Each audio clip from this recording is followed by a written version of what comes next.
Assalamualaikum warahmatullahi wabarakatuh. Hi everyone, my name is Afrilian Saeful Fajri, along with Maulida and Hafsa. In this video, we are from Group 3 are about to present our material about voice and voiceless sounds. The first material will be delivered by our friend Hafsa. Good morning. In this material, we will learn about voiced and voiceless sounds and how the structure of the larynx, how the larynx is used to produce voiced and voiceless sounds, how larynx activity can be observed and monitored, the role of voice in the languages of the world, the wave forms of voiced and voiceless sounds. Before we start, I want to let all of you know the difference between voiced and voiceless.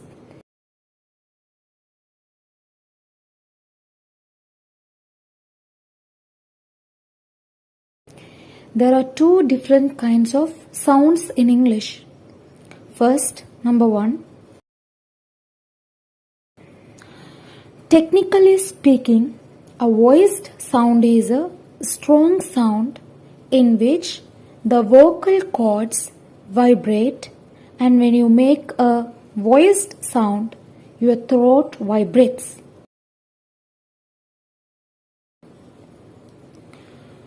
All vowel sounds and diphthongs are voiced sounds, but only some of the consonant sounds, such as b sound, d, g,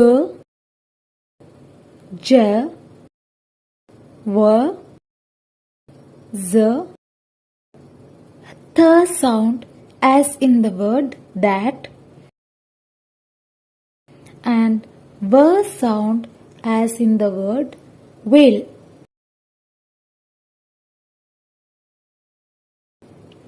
And number two, and the voiceless sounds are weak and the vocal cords do not vibrate,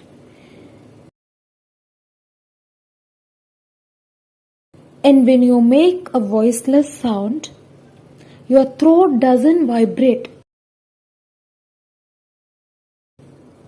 There are 8 unvoiced consonant sounds. They are p, t, k, ch, f, s, th as in the word thin, and h sound, hw as in the word whale.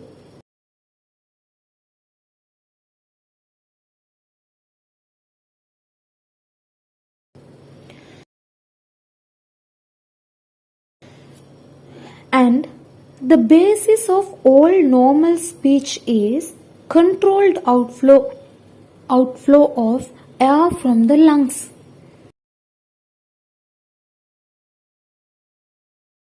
Air flows up the trachea, windpipe, and out of the body through the mouth or the nose.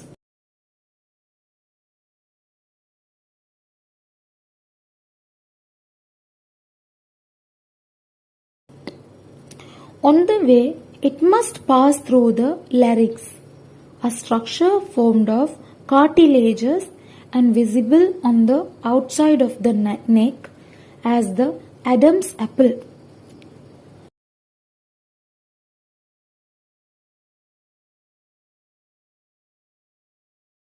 The airway from the larynx to the lips and the side branch via nasal cavities to the nostrils.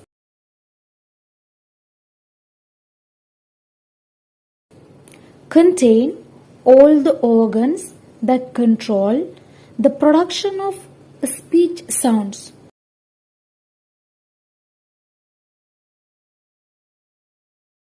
And are known as the vocal tract.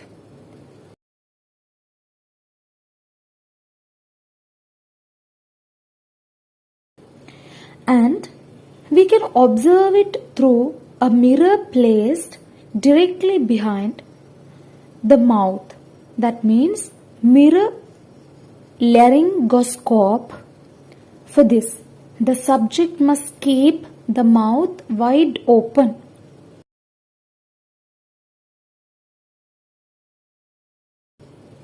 There is another way.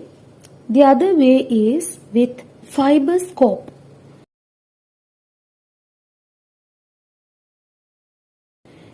That is, which can be inserted through the nose and does not block the subject from speaking.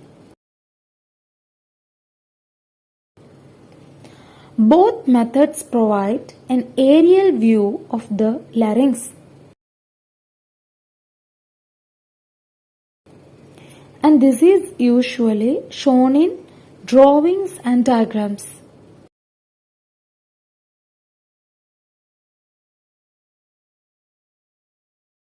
Two main cartilages are the cricoid, which is a ring-shaped cartilage at the base,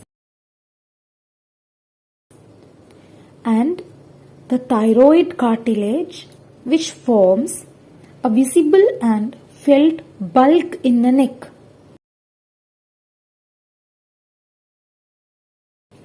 The male and the female larynx are essentially similar to each other, and the male larynx, it's usually larger and more prominent than the female one.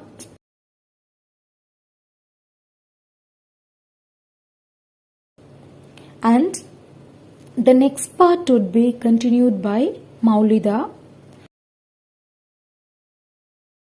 Thank you so much.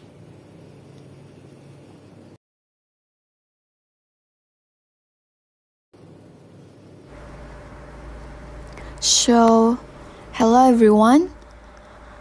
Let me introduce myself first. My name is Maulida Fitria, and I am Hafsa partner in this course. So, I will continue Hafsa explanation.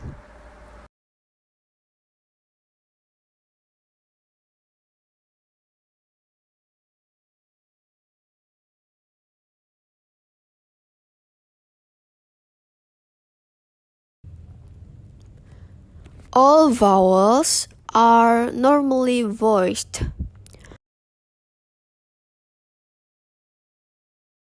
Consonant sounds come in both voice and voiceless kinds in fact voicing verses. Voicelessness is the only difference between certain pairs of consonants.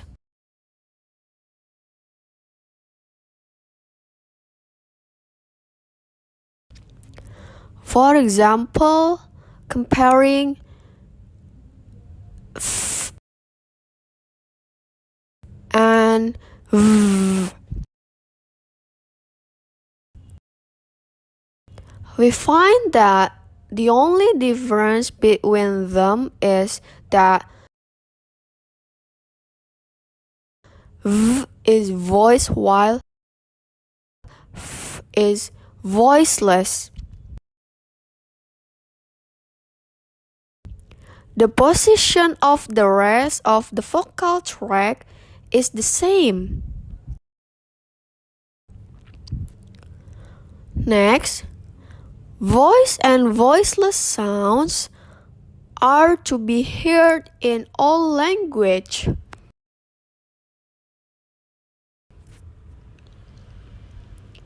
And for the most part, language make use of difference between voiced and voiceless consonants. like that already point out for English.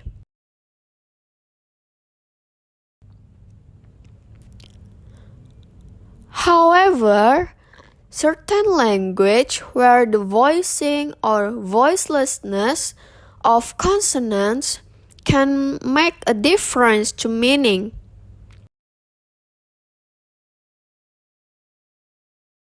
Because it is largely an automatic consequence of the position of a consonant within a word.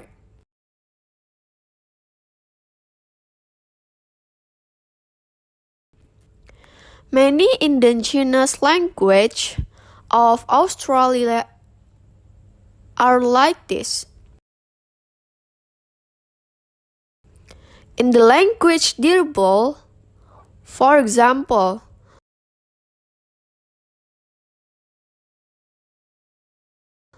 the word for stone is generally with voiceless consonant at the beginning, and a voiced one within the word. But his initial sound can be made voiced with no change of meaning, giving and thought it is less usual.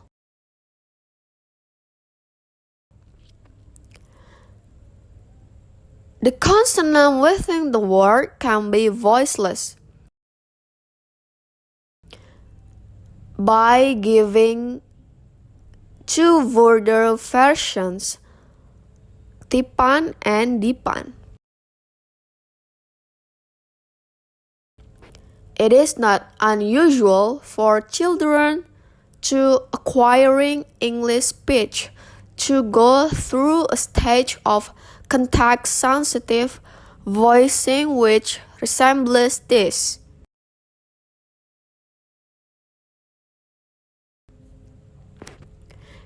If you put your fingers over your Adam's apple, or we call them larynx, and when you pronounce voice sound in isolation, you should be able to feel your vocal cords vibrate. But when you pronounce voiceless sound, you should not be able to feel a vibration.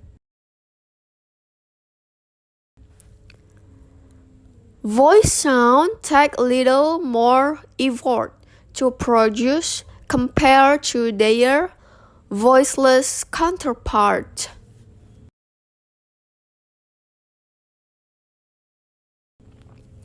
And these are the voice sound.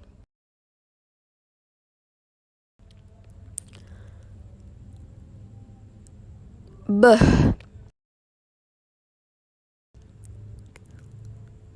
D,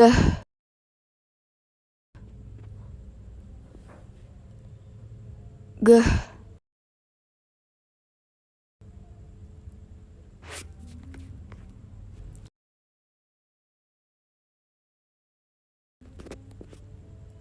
V, V, Z,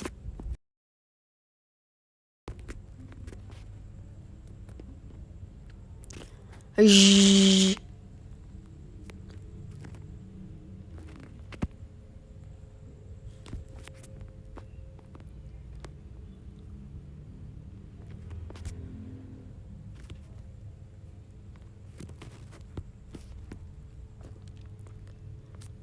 And the second one, there are the voiceless sound. You can see in the example.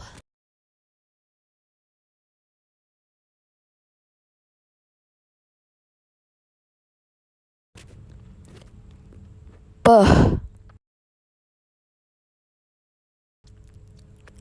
t,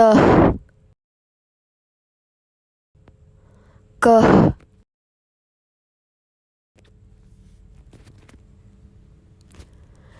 s,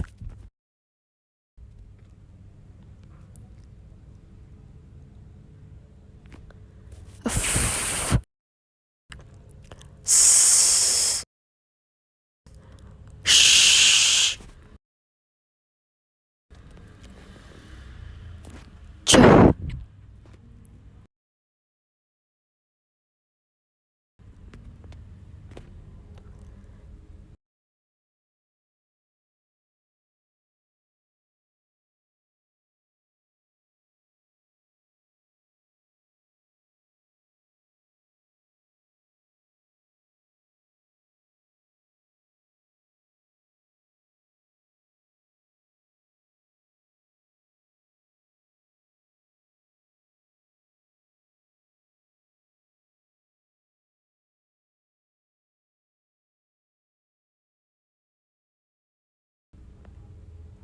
And every voiceless sound has a similar voice sound.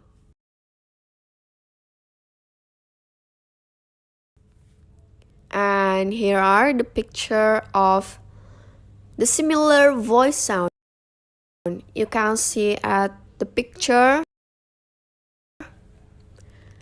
And also, these are the 8 pairs of sounds: voiceless and voice.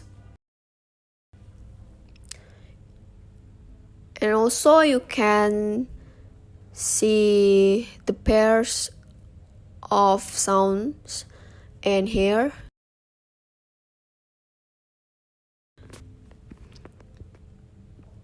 And the next one, I will explain about the sounds in English consonant.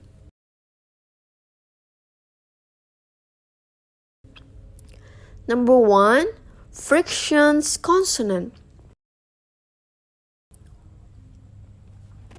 In friction consonant, there are 9 consonants, and all of them can be voiced and voiceless sound. In voiceless sound, there are f,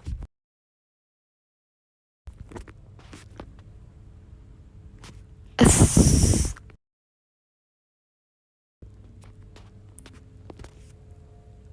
s,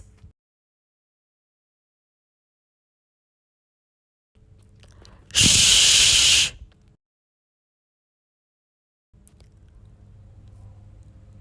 h. And in the voice sound, there are v,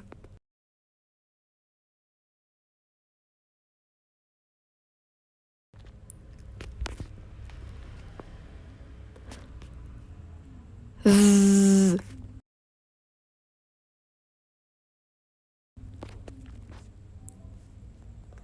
z.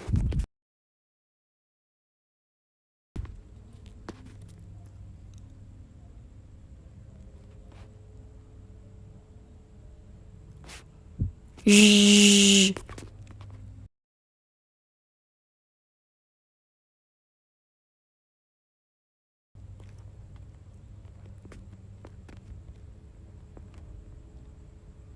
And number 2, there is top consonant.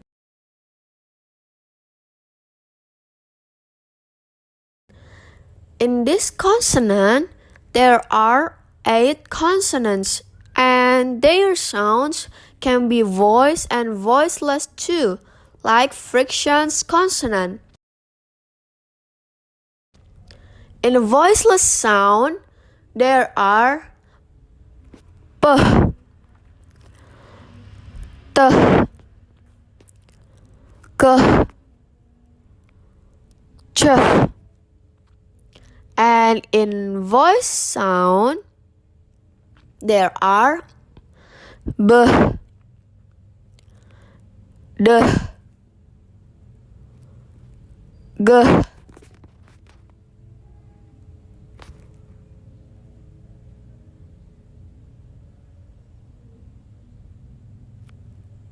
j.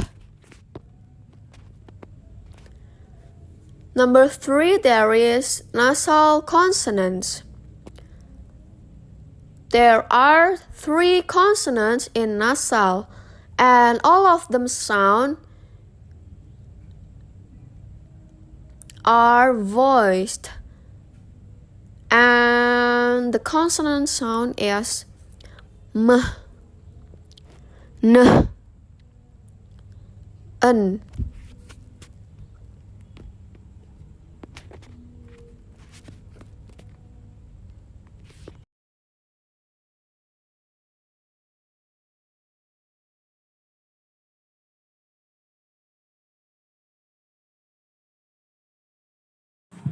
My name is Afrilian Saeful Fajri, and I will continue Maulida's explanation about the sounds in English consonant.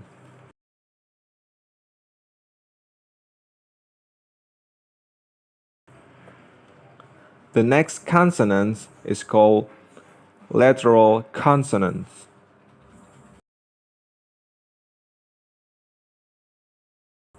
The lateral consonant is produced when the center of the tongue is placed against the alveolar ridge and then allowing the airstream to escape through the sides of the tongue.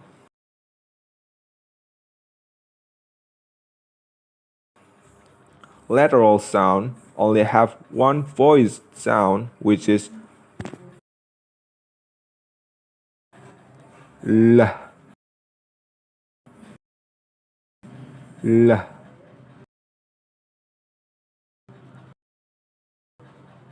For example, when we say mall, mall, kill, kill. The last consonant is gliding consonants. The glide consonant have 3 voiced sound, which is y, w, and r. For examples, when we say yard, yard,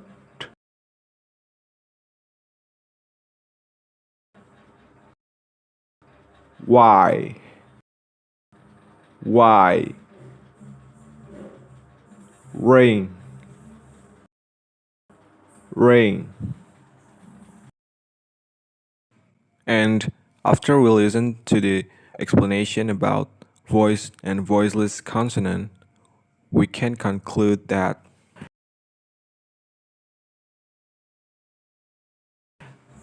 if we practice saying the voiced and voiceless sound above, you may notice that the movement of your mouth and the position of your tongue is the same for both letters.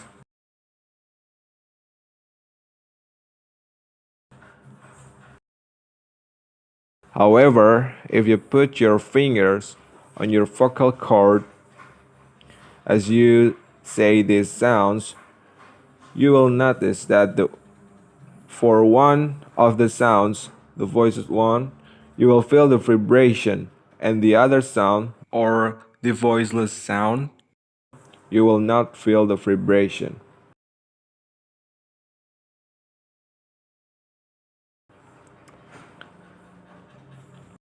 And as an educators, we need to understand the difference between voiced and voiceless sounds because there are several students who struggle to notice that the difference between both of these sounds.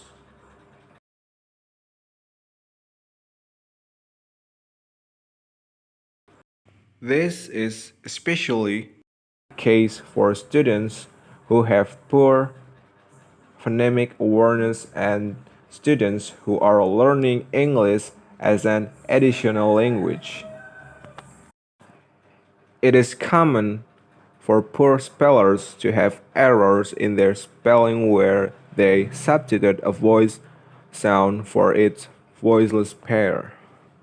For example, when we ask the students to spell the word ball, The individual may spell Paul because they were not able to detect difference between the voiced B and the voiceless P.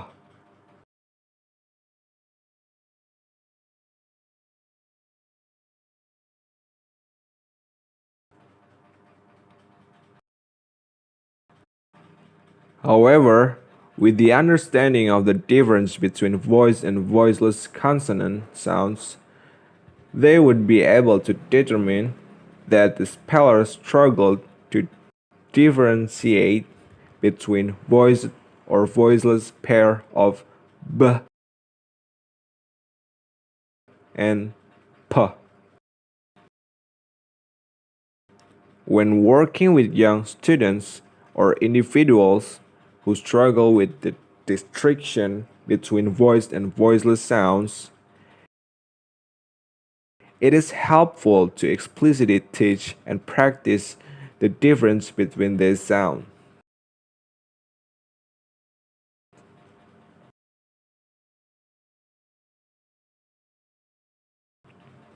In a classroom or small group setting, a teacher can introduce a pair of sounds at the beginning of the lesson and then discuss how the students can use their fingers to tell the difference between the voiced and the voiceless sounds.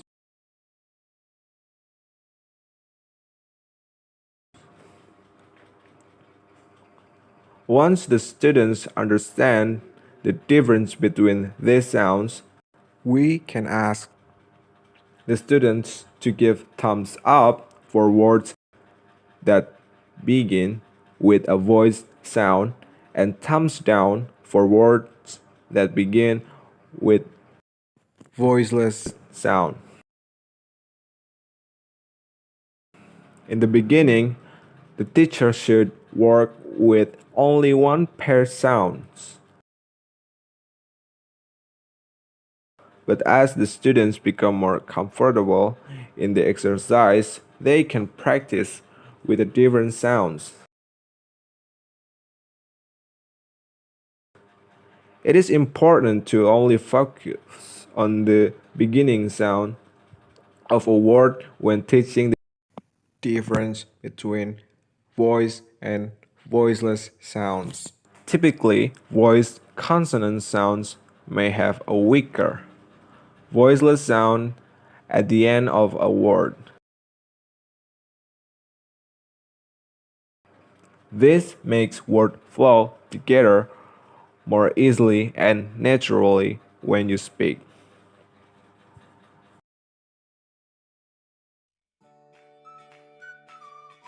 And here is the references that we use to make this video.